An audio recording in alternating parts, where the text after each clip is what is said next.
First sort of best practices is to know your audiences. When you start a marketing plan of any kind, who are you trying to reach? Where are they? What do they read, listen to, watch? Who do they socialize with? What's most important to them? What do they base decisions on? What's that final thing that makes them take an action? Knowing that kind of tipping point thing about your audience is very critical. Are there any audience members overlooked that you haven't considered before that you should open up to? And then who are you most successful with? You know, who's that donor profile or audience profile? And who's your ideal audience? Who do you most want to reach? Thinking about all these things is important. And then when we think about audiences, we automatically also think about the organization. It's what the audience wants to know or needs to know in order to listen or take an action versus what your organization has to say. What's different about you? Why is what you're saying important? Why does it matter in their lives? Why is it relevant to them? And you know, we think about those previous slides with how busy people are, how much is coming at them. They're, you know, dropping off the kids at school, getting to work, got a million things to do. And at what point does our message hit and it's relevant to what they're experiencing, so they say, that matters to me? Are there stories, facts, or people that illustrate it best? And do you have audience members that can actually help you figure this out, that you can talk to? And so what we do is we like to look at, here's what you do, here's what matters to other people, and your message has to sit like somewhere between those two things, right? You have 1 second to buy the next 3 seconds. If you have to catch their attention and be compelling enough, either visually or with your message and your words, to literally grab attention, and if you've got their attention, use it well. You've got 3 seconds more. You only bought yourself another 3 seconds, and in that 3 seconds, you want to very quickly be able to get your benefits out and get them forward, or the reasons why it's important for them to know about this. And then usually try and have them take one small action. That one small action is an engagement, and that makes a difference, because now if you can say, you know, here's my catch attention, here's a couple little points, and now click this to find out more, or come here to do that. Whatever little action you ask them to do, if they take that action, you've now built an actual relationship. You have an interaction with them, and for a very small amount of risk, they're taking a little time, a little energy. If they have a positive experience, you've built your first engagement with them. You're that much closer. That's a relationship, right? That's the first step in a relationship. So we want a series of those.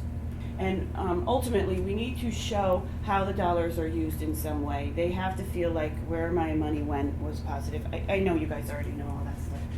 Connecting the donor with the goal and with the value or benefit delivered. If you can do that all in kind of one punchy statement, that's great. Or one little program. So you have $50 changes one life forever. Help build a future that is better for XYZ. One performance, many minds open. Using words, you have the power to, you can help build, be a part, change something. You know, give people power for taking an action, really empower them, make them feel a part of this effort, include them, and start the conversation with facts, stories, whatever you have at your disposal. A third best practice to engage your board. Be clear on your goals for the board. Sometimes it's good to choose a smaller group and task them with engaging the more full board. Get input from them if you can, so that there's ownership in the success of the program with your Great Give marketing plan. Brainstorm with them. You've got really smart minds. Make it clear and quick for them. You know, use time efficiently. Be specific on what you need and provide the tools they need. If you say, we're going to need you all to send out your, email or whatever, just give them their little toolkit. You can do a Facebook post, you can do an email, you can do this. Here's your options. Here's all the stuff you need. And that can be provided ahead of time. Then they get the reminder. Pick out your thing and do this today. Send your social today. Send your email today. If you give them a little list, they'll do it. They just can't think if they're busy. They're doing their stuff full time, but they want to help. If you tell them exactly how, they'll do it. And you can consider asking only one or two things if you have a really busy board, or having a sign-up sheet that you pass around to say, which thing can you help with? You can engage them to make calls, to form teams, to create a competition, to reach out via their social, to tell the story, to attend an event, to have some giving that's committed up front that, you know, is a kickoff action where it says, you know, our board's giving this much and can match or this or whatever. And identify with them any tools they would need to do that. Fourth sort of best practice is to set goals. Like Sue was mentioning, look realistically at your resources. What will you work towards? You can choose specific goals or kind of prizes to win, or you might say to yourself, I want to tie this to a need. I know that we have to build on XYZ and we need this amount of dollars, and so I'm going to ask 100 people to give this much to reach that. Is more specific you can kind of be. Like Sue said, we want $25. They knew exactly what they were asking for. So someone can feel successful. I'm going to be successful if I give you exactly this amount at exactly this time.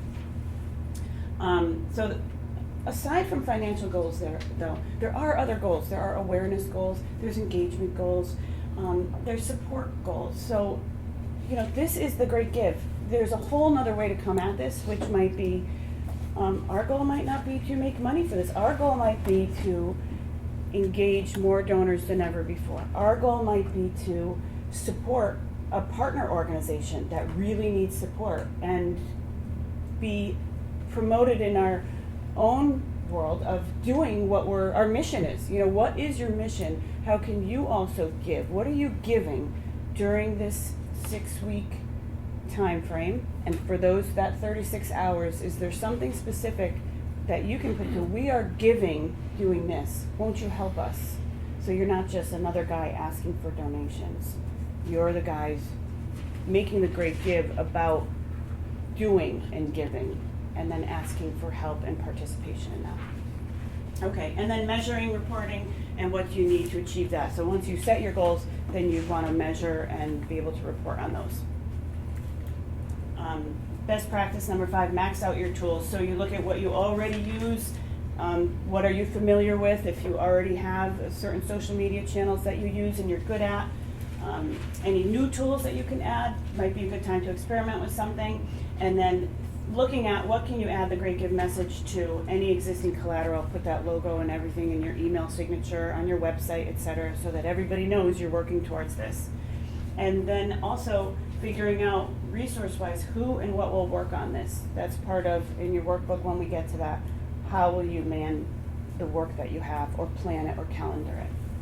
So when we think about the different tools we have website, email, e-news, if you do those kind of email blasts, social media, including video, Facebook, Twitter, Instagram, paid and organic search, there's collateral, there's broadcast and out of home, you know, this is for much bigger budgets, but some of you can often do trades with little radio stations that you might have an agreement with or partnership with.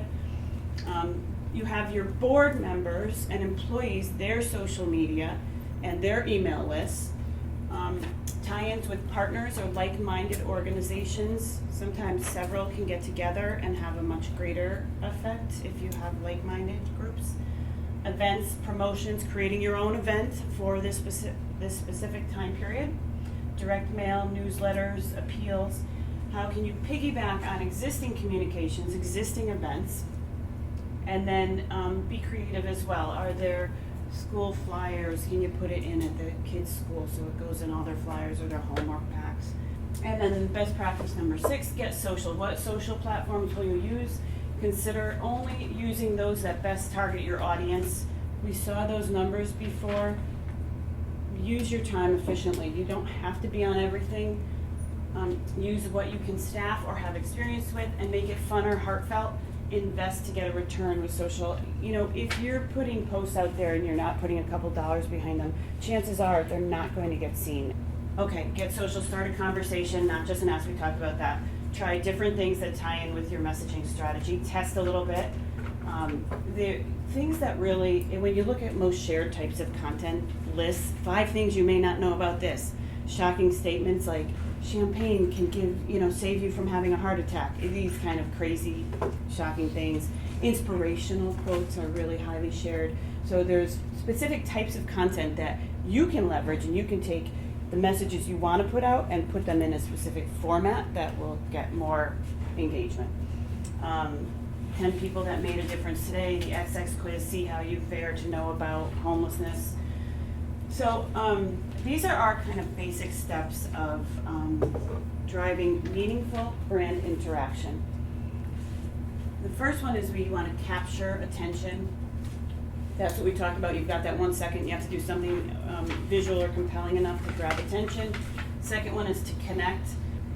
We have to build trust. We have to build a relationship. So in order to connect, it's okay to have an ask, but it's got to be a really small ask, and it's kind of got to serve that user.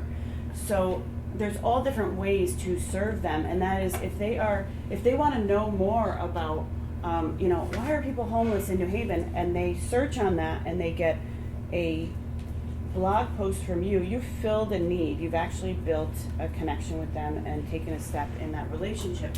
So these connection stages where we're starting to have communications that serve the audience, don't just serve our goals. And then engagement is where we can start promoting actual actions. We can drive them to what we want them to do. At that point, we have a relationship going, and we can now start to convert them to the things that we need out of them. And we've given them enough and built the relationship and the trust enough so that they're ready to be moved over. Engagement. And then we're starting to move them over here. Convert is really once they've taken that step and said, yes, I will give. And that's everything from the thank you to the continued relationship with the brand and making sure that it's worthwhile for them to continue. And that's what Jackie said, it's not just these 6 weeks, it's the rest of the year that we want to keep them converted, if you will, and reward them for being a converted member. Why digital interaction works. So why we think digital interaction is really important is that it does create an exchange with our audience. During that exchange, we build trust with the brand, and we are playing on their terms and being relevant to them. Over time, we can relate and engage to promote specific actions. That's our push-pull, and that we brand consistently so that every single one of these interactions is tied back to us.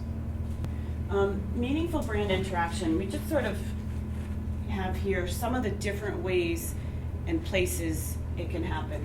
It can happen with a contact with a volunteer, a board, or through a job. It can happen on site at your location, setting up a table, or anytime they're on site for any reason. It can happen by event attendance. You're at some event or you create an event.